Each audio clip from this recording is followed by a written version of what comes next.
Diga, hermanos, vamos a tener nuestro mensaje el día de hoy y vamos a empezar por el libro de Romanos.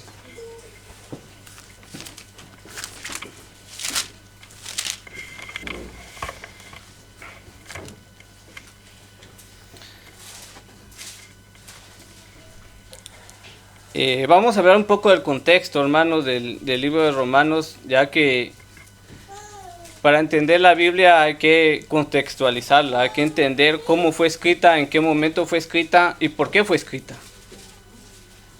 Recordemos, este libro tiene aproximadamente fue en el año 57, 58 después de Cristo. O sea que estamos hablando aproximadamente, ya ahora estamos en el 2025, pero como es palabra del Señor, va a durar para siempre, hermanos. Siempre, para siempre va a durar. El libro de Romanos fue escrita por el apóstol Pablo, que en su momento se encontraba en otra iglesia, lo que es ahora por Turquía, por Asia Menor. Y él tenía mucho deseo de visitar la iglesia de Roma. Mucho deseo. Había escuchado cosas muy buenas de los hermanos que estaban en la ciudad de Roma. Entonces, en el capítulo 1 vemos cómo Pablo tiene ese deseo en su corazón de visitar a los hermanos de Roma. Quiere ir y predicar el evangelio con los hermanos de Roma. Pero por cosas que no se mencionan en la Biblia, pero sí mismo dice, no he tenido la oportunidad, algo más había pasado. Y muchas veces, aún siendo cosas del Señor, nuestros planes pueden cambiar porque el Señor sabe por qué. Y en esa bendita providencia de nuestro Dios, el apóstol Pablo escribe esta epístola que es a los romanos. La mayoría de teólogos, a través de la historia de la iglesia, la ha llamado esta epístola como la epístola doctrinal o las enseñanzas fundamentales de Cristo, del evangelio del Señor Jesucristo. ¿Por qué? Porque acá, en esta epístola, podemos encontrar enseñanzas, me gusta decir más enseñanzas y no doctrinas, para que entendamos, porque a veces cuando alguien dice doctrina ya como que muy difícil de digerir o mejor no escucho porque no sé qué me van a enseñar. No, las enseñanzas, que es lo mismo que la doctrina, la palabra cambia, pero viene de el origen de la misma palabra griega. Entonces, las enseñanzas fundamentales del cristianismo tenemos en Romanos, encontramos la depravación total del hombre, encontramos también la justificación por la fe, encontramos la regeneración, la unión con Cristo, la adopción como hijos de Dios, encontramos la santificación. En el libro de Romanos, los primeros capítulos, el Señor en su bendita misericordia, a través del Espíritu Santo, ilumina al apóstol Pablo y escribe en los primeros capítulos cómo es el hombre, cómo somos todos los hombres, el ser humano, hombre, mujer, niño, niña, cómo somos. Y a mediados del capítulo 3, aproximadamente 4 hasta el 8, 10, nos muestra de cómo el hombre se salva. Y aproximadamente del 10 hasta donde termina, habla cómo debe de vivir un cristiano. O sea, que tenemos una enseñanza completa en el libro de Romanos. Es una epístola, en lo personal, en la Biblia es la carta que más me gusta, la que más estudio, la que siempre me lleva más al conocimiento del Señor. Hace aproximadamente 500 años había un monje llamado Martín Lutero, que en su biografía describe cómo encontró la verdad del evangelio a través del libro de Romanos. Él era un monje, enseñaba en su momento los dogmas, las tradiciones de la iglesia, pero él no encontraba la verdad, pensaba y sabía que hacía falta algo, que no estaba completo lo que él exponía, que eso no, como que hacía falta algo más de Dios. Y viene y en una noche preparando su cátedra para el siguiente día, empieza a leer el libro de Romanos. Y se encuentra con el texto, el justo por la fe vivirá. Y Dios, que es tan bueno y misericordioso, Dios lleva a Martín Lutero a ese texto, el Espíritu Santo transforma su vida y desde ahí empieza la reforma. Que mucho antes también Dios había utilizado a otros hombres, pero este hombre fue muy marcado, porque si alguien habla de la reforma ya piensa en Martín Lutero. Pero Martín Lutero encuentra en lo que es el libro de Romanos, el justo por la fe vivirá. Recuerdo cuando llegué la primera vez a la iglesia de Medina y entro y veo el panorama y veo las 95 tesis de Lutero y digo, estoy en la iglesia correcta. Las enseñanzas de la Biblia, las enseñanzas bíblicas, se expone la palabra de Dios. Y no es que sigamos una enseñanza de Martín Lutero, no, seguimos la palabra del Señor, seguimos las enseñanzas de Cristo. Eso es lo que seguimos, no seguimos las enseñanzas de Lutero, sino seguimos la Biblia, la palabra del Señor. Y entonces Martín Lutero, Dios transforma la vida de Martín Lutero y empieza a cambiar la reforma. Y bendito sea Dios que ahora pues estamos acá. Estamos acá.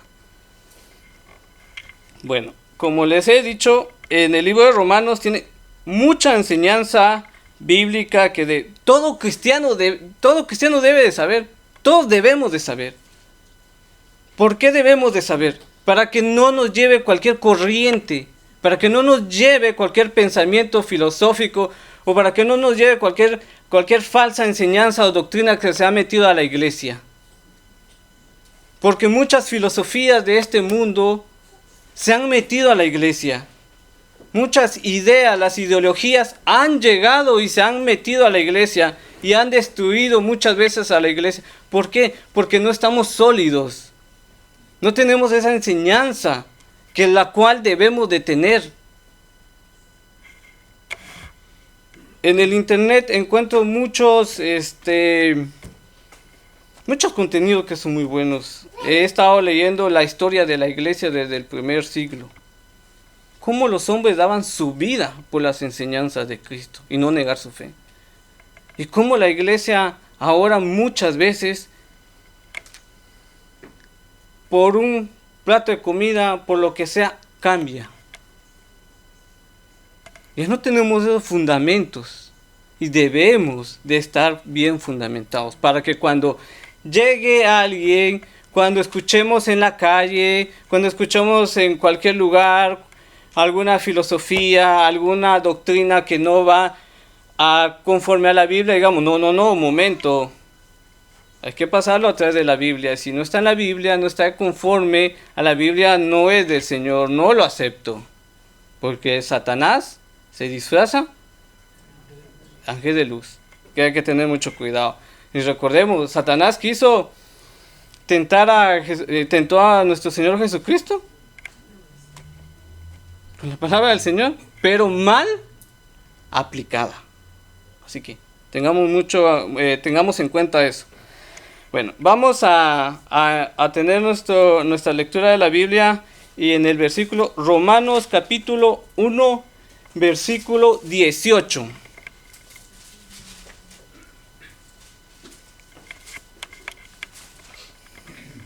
Dice, porque la ira de Dios se revela desde el cielo contra impiedad e injusticia de los hombres que detienen con injusticia la verdad. Porque la ira de Dios se revela desde el cielo contra toda impiedad e injusticia de los hombres que detienen con justicia la verdad. La Biblia nos muestra que Dios es justo y santo. No puede tener comunión con el pecado. ¿Y por qué no puede tener comunión con el pecado? Porque va en contra de los atributos de Dios, en contra del ser de Dios, porque Él es santo y es perfecto. Muestra de ello es la expulsión de Adán y Eva del paraíso. Ya no pudo tener comunión. los expulsó por el pecado. ¿Por qué? Porque Él es santo, no puede tener comunión. Otra de las revelaciones vemos cómo la ira de Dios se ha revelado a través de la Biblia, vemos muchas veces, es el diluvio también. Cómo Dios tenía ese enojo por la maldad del ser humano. Cómo envió el diluvio. Y no le estoy diciendo que Dios solo es un Dios de ira, no. Es un Dios de amor, es un Dios de misericordia, nos ha dado la salvación. En su misericordia escogió a Noé y a su familia para que sean ese remanente en la tierra. En su misericordia nos ha escogido a nosotros como la iglesia que creemos en Cristo. Pero en este momento estamos hablando de un atributo del Señor, de la ira del Señor. También vemos la destrucción de Sodoma y Gomorra. La revelación más gráfica de la ira de Dios en contra del pecado se encuentra en el derramamiento del juicio divino en la crucifixión de Jesucristo. Allí encontramos el ejemplo de cómo Dios no puede tener comunión con el pecado. Y la ira de Dios cayó sobre Jesucristo por mi pecado y por el pecado de todo aquel que creyere. Vemos cómo Dios no se toma las cosas no toma las cosas en juego. No, con Dios no se juega. Dios es Dios. En la Biblia encontramos varios tipos de la ira de Dios y la Biblia nos enseña que de la ira eterna, que es el castigo eterno, el fuego eterno, el infierno, decimos comúnmente, en el lago eterno. Es una consecuencia que Dios va a ejercer su ira, la ira del gran día del Señor, cuando el Señor venga y destruya a todos sus enemigos aquí en la tierra. Encontramos la ira del cataclismo, como el diluvio, o la destrucción de Sodoma y Gomorra, la ira del abandono en el pecado. Hoy nos vamos a enfocar en eso. Ahora, vamos a ver en los versículos siguientes, vamos a entender esto, ¿por qué la ira del Señor? Leamos el versículo 19, por favor. Dice: porque lo que es de Dios se conoce, les es manifiesto, pues Dios se los manifestó, porque las cosas invisibles de Él, su eterno poder y deidad, se hacen claramente visibles desde la creación del mundo, siendo entendidas por medio de las cosas hechas, de modo que no tienen excusas.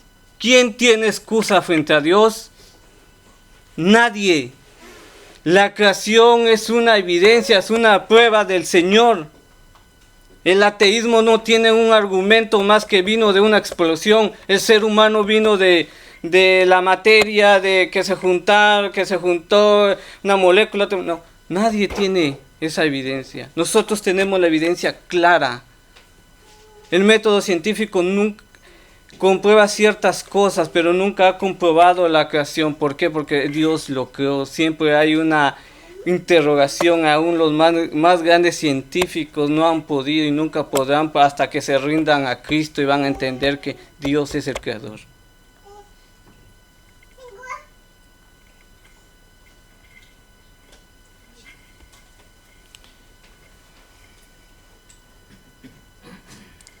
Saben que el planeta Tierra está exactamente alineado. Un metro más, un metro menos, ya no existe la vida en este planeta. Pero el Señor lo ha dejado bien y bien estructurado.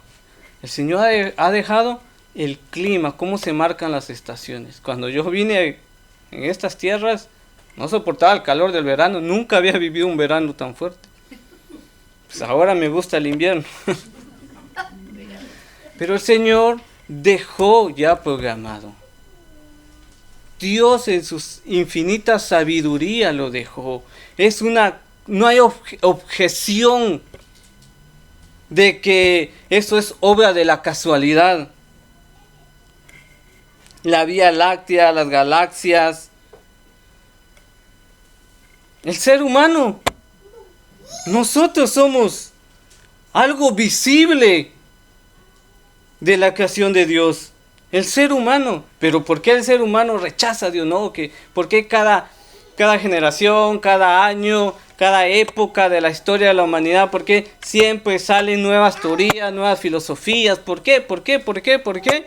Ahora lo vamos a entender, porque el hombre siempre rechaza a Dios, porque quiere vivir como a él se le plazca, como él quiere vivir, no se quiere someter al Señor. Como les dije, la teoría del evolucionismo, que venimos de un mono, no lo creo, porque han pasado millones de años y nadie se ha convertido en un mono. Que del desorden se transformó en orden, de lo que no tiene conciencia se creó la conciencia, de lo irracional se transformó en racional. Tienen mucha fe en la nada y en la materia. ¿Sí? Ellos tienen puesta su fe en la nada.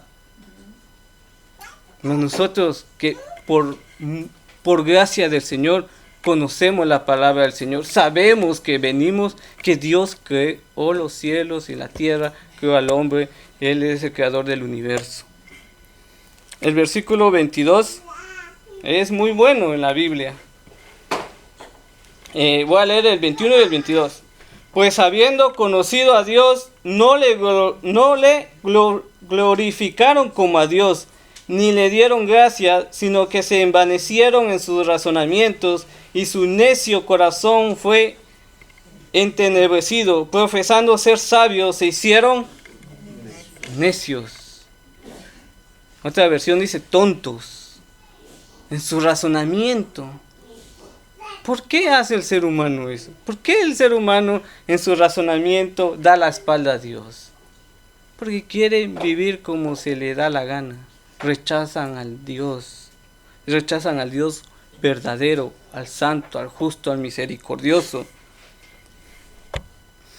Profesaron ser sabios y hicieron necios. En la antigüedad existía mucha idolatría a otros dioses. Existe en otras culturas, en otros países. Acá ya no hay idolatrías, pero no tanto como en otras épocas y como existe en otros países, en otras regiones. Pero siempre ha existido la idolatría. Ahora, la mayor idolatría es que el ser humano se cree un Dios. Yo hago con mi vida lo que yo quiera. Yo hago con mi vida lo que se me plazca. Yo mando mi vida. Ya creo que vienen desde niños, la cultura nos ha invadido al ser humano, ya hasta el gobierno quiere educar a los niños y que a los padres ya no los eduque, sino que el gobierno los va a educar.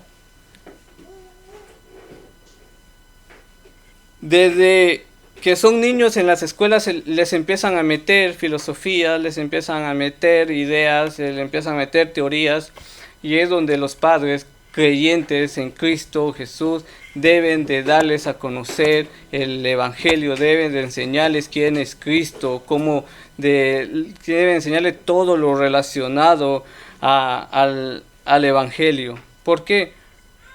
¿Cuántas horas pasa un padre diariamente enseñándole a sus hijos acerca de Cristo? ¿Y cuántas horas el mundo les está enseñando a sus hijos en los colegios y en las escuelas teorías que van en contra de la palabra del Señor? ¿Vemos por qué? Porque hay mucha, porque cuando van creciendo muchos se apartan del Señor. Ahora, el versículo 23 al 32 se pone mejor. Ahí nos explica por qué ellos rechazan a Dios. Dice el 24. Por lo cual también Dios los entregó a la inmundicia en las concupiscencias de sus corazones, de modo que deshonraron entre sí sus propios cuerpos, ya que cambiaron la verdad de Dios por la mentira, honrando y dando culto a las criaturas antes que al Creador, el cual es bendito por los siglos. Amén. Por esto Dios los entregó a pasiones vergonzosas, pues aún sus mujeres cambiaron el uso natural por el uso que es contra naturaleza, Y de igual modo también los hombres, dejando el uso natural de la mujer, se encendieron en su lascivia unos con otros, sometiendo hechos vergonzosos hombres con hombres, y recibiendo en sí mismo la retribución debido a su extravío. Y como ellos no aprobaron tener en cuenta a Dios, Dios los entregó a una mente reprobada para hacer cosas que no convienen, estando atestados de toda injusticia, fornicación, perversidad, avaricia, maldad, llenos de envidia, homicidios, contiendas, engaños y malignidades, murmuradores, detractores, aborrecedores de Dios, injuriosos, soberbios, altivos, inventores de males, desobedientes a los padres, necios, desleales, sin afecto natural, implacables, sin misericordia. Quienes, habiendo entendido el juicio de Dios, que los que practican tales cosas son dignos de muerte, no solo las hacen, sino que también se complacen con los que las practican. ¿Entendemos por qué el ser humano y la sociedad está como está? Y no es de ahora, es de siempre, hermanos. Entendemos que nosotros también un día estuvimos allí. A lo mejor nunca nos cambiamos de orientación sexual, pero hemos murmurado, hemos fornicado, hemos tenido avaricia, hemos engañado, hemos peleado, hemos tenido contiendas, hemos injuriado, hemos sido soberbios. ¿Se dan cuenta que la condición del ser humano aquí nos describe el apóstol Pablo? La condición del ser humano. El apóstol Pablo, cuando escribe esto a los hermanos de Roma, le está dando a entender por qué escribe esto. El apóstol Pablo, Dios en su misericordia le dio una sabiduría, porque en Roma supuestamente estaban las mentes más brillantes y más grandes de filosofía, los políticos más sabios. Roma era la capital del mundo en aquel momento.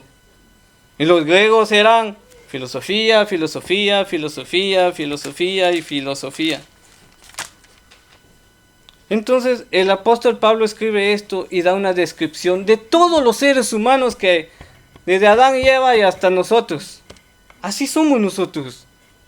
Nuestro corazón está inclinado hacia el mal, pero Dios en su bendita misericordia nos ha salvado. Dice el capítulo 2, por lo cual eres inexcusable, oh hombre, quien quiera que seas tú que juzgas, pues en lo que juzgas a otro te condenas a ti mismo, porque tú que juzgas haces lo mismo. Fuertes declaraciones de parte del Señor. No soy yo.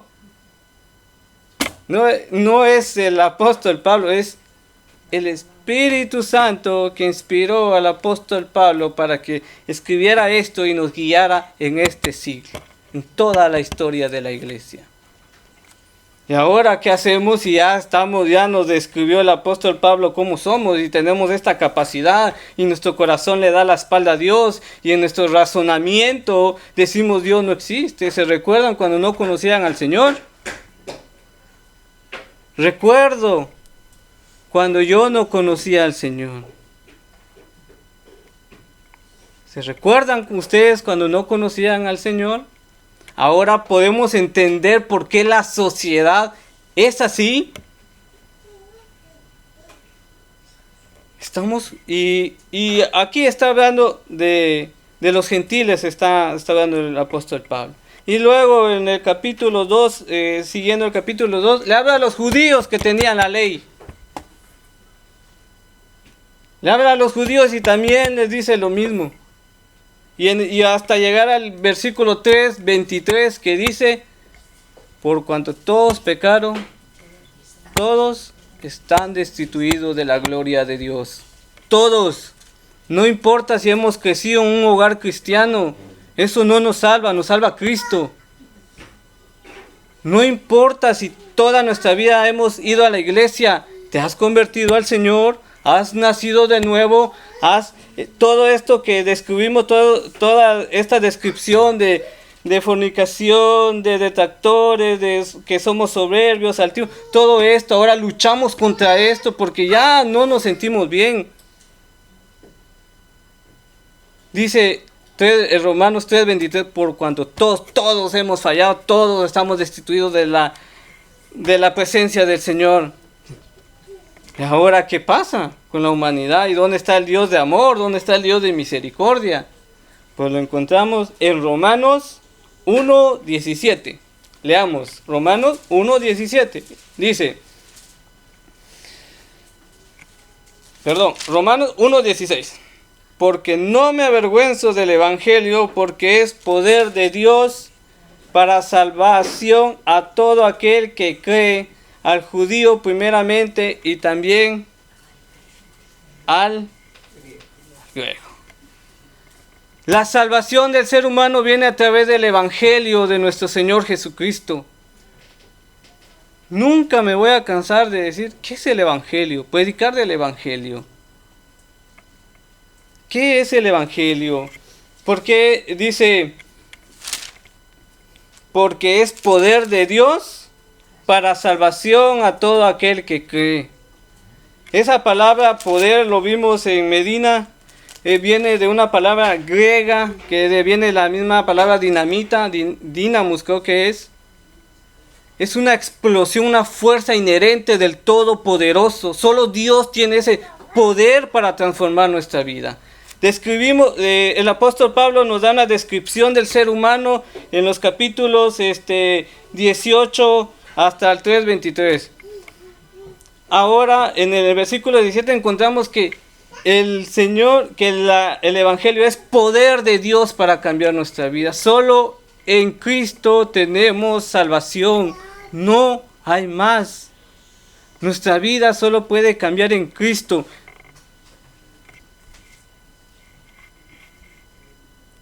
La vida de cada creyente es un milagro. Es una esperanza. Solo Dios tiene ese poder para cambiar. ¿Por qué alguien que vive una vida de drogadicción cuando se convierte al Señor puede cambiar y es un nuevo ser? Porque solo el Señor con su poder, solo el Señor con su abundante gracia y misericordia, solo el Señor puede cambiar nuestra vida a través de Cristo. ¿Por qué cuando éramos mentirosos,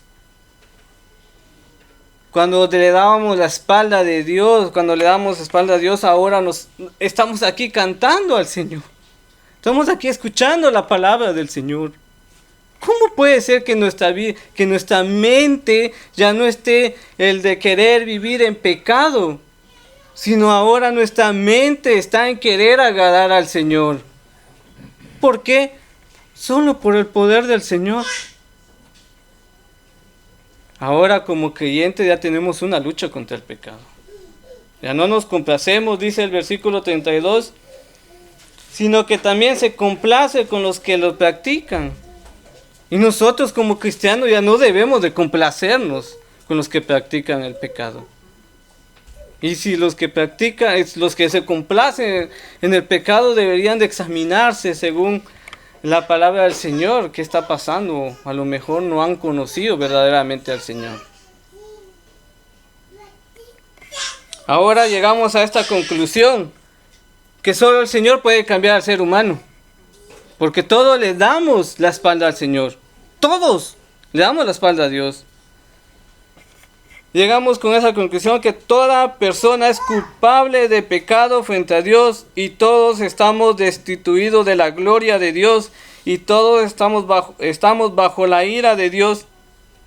Pero Cristo pagó por nuestros pecados en la cruz. Esa ira que Dios tenía para mí y para ti se derramó en Cristo. Y ahora los que nos hemos arrepentido de nuestros pecados y creemos en Jesucristo como nuestro único Salvador y Señor de nuestra vida, tenemos una relación con Dios Padre en Cristo Jesús. ¿Cómo podemos aplicar esto en nuestra vida, en el diario vivir? Ahora vamos a entender cómo es el ser humano. ¿Por qué el ser humano rechaza a Dios? También vamos a saber cuál era ahora ya sabemos cuál era nuestra condición. Ahora vemos cómo es el plan de Dios para la salvación de ese hombre corrompido, que es a través del Evangelio. Y así poder predicarla con amor, pero con la verdad. La palabra del Señor se predica con amor, con amor, con amor, con amor, pero con la verdad, siempre con la verdad. Me gustan ver videos en internet, se llama Agua Vivientes. Casi todo, bueno, en Estados Unidos y América Latina, agua viviente. Aquí en España hay un pastor, no recuerdo de qué iglesia, pero hace lo mismo también. Él va a las universidades, los jóvenes, y empieza a entablar una conversación y le dice, ¿tú crees en Dios? Y ya sabemos que la mayoría dice, no. Y empieza a indagar, a hacer preguntas capciosas, ¿y por qué no crees? No, es que la teoría del evolucionismo, no, es que el Big Bang, no, es que esto. A ver, y ellos empiezan a indagar, empiezan hasta llegar a la conclusión y se da cuenta, y las personas, los jóvenes se dan cuenta de que están errados, de que hay un creador, que para ser ateo se necesita más fe que para ser un cristiano.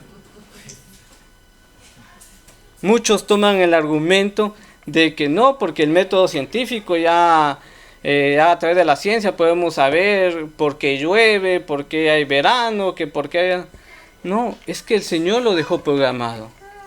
Un ejemplo que espero en Dios nunca se me olvida es acerca de un reloj.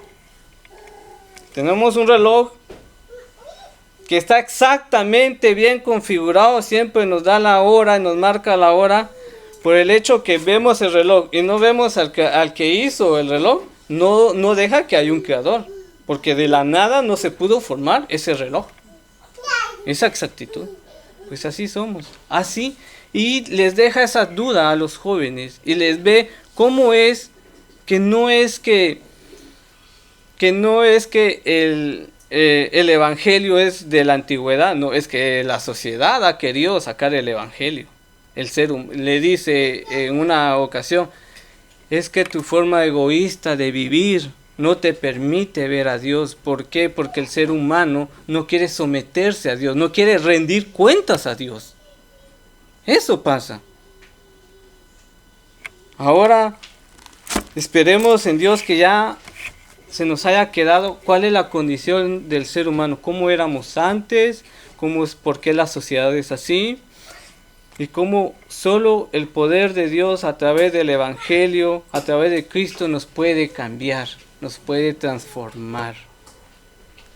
Y con eso podemos evangelizar, predicar del Señor, no de una manera de condenación, sino de una manera con amor, pero diciendo la verdad. Todo el Nuevo Testamento dice arrepiéntanse, arrepentidos de vuestros pecados, arrepiéntanse de sus pecados. Y creen en el Señor Jesucristo. Arrepentimiento y fe en Cristo, arrepentimiento y fe en Cristo. Algo que se ha salido de muchas iglesias denominadas cristianas. Ven que el Señor tiene un plan maravilloso y te va a dar carro, te va a dar éxito, te va a dar la vida que siempre soñaste, porque el Señor conoce el anhelo de tu corazón y te lo va a dar. El corazón es lo más engañoso del hombre, según Jeremías. No, hermanos, no debemos de dejarnos guiar por la filosofía de este mundo y por las palabras de algún líder. No, debemos de guiarnos por la palabra del Señor. Oremos. Padre Celestial que estás en gloria, te damos gracias porque nos has dado la oportunidad, Señor, de leer tu palabra en Romanos, Señor amado. Una palabra que a veces cuesta digerir y a veces no comprendemos que tú tengas ira, Señor, si siempre hemos pensado que eres un Dios de amor. Y claro que eres un Dios de amor, porque tanto amaste al mundo que enviaste a tu Hijo Jesucristo, para que todo aquel que en Él cree no se pierda, mas tenga vida eterna. Pero aquel que lo rechaza, Señor, aquel que lo rechaza, ellos se van a una condenación eterna porque están rechazando a tu Hijo, están rechazando a Cristo, el Salvador del mundo. No quieren arrepentirse de sus pecados y quieren seguir viviendo esa vida sin ti, Señor. Por favor, Padre, ayúdanos a vivir, ayúdanos a luchar cada día contra el pecado y ayúdanos a tener amor hacia el prójimo y poder predicar de ti, de nuestro Señor Jesucristo, que solo en Él hay salvación, Padre. Por favor, Señor, ayúdanos a predicarlo con las personas más cercanas a nosotros, Señor. A los que son padres, dale la sabiduría de poder instruir a sus hijos en la palabra del Señor. A los que son abuelos, ayúdalos a enseñar a sus nietos. A los que tenemos vecinos, ayúdanos a enseñar a nuestros vecinos. Ayúdanos a enseñar a nuestros padres a hablar, Señor, acerca del verdadero evangelio, acerca de las verdaderas enseñanzas que tú nos has dejado en tu palabra, Señor. Danos la sabiduría y que tu Espíritu Santo nos guíe cada día, Padre. En el nombre de tu Hijo Jesucristo oramos. Amén y amén.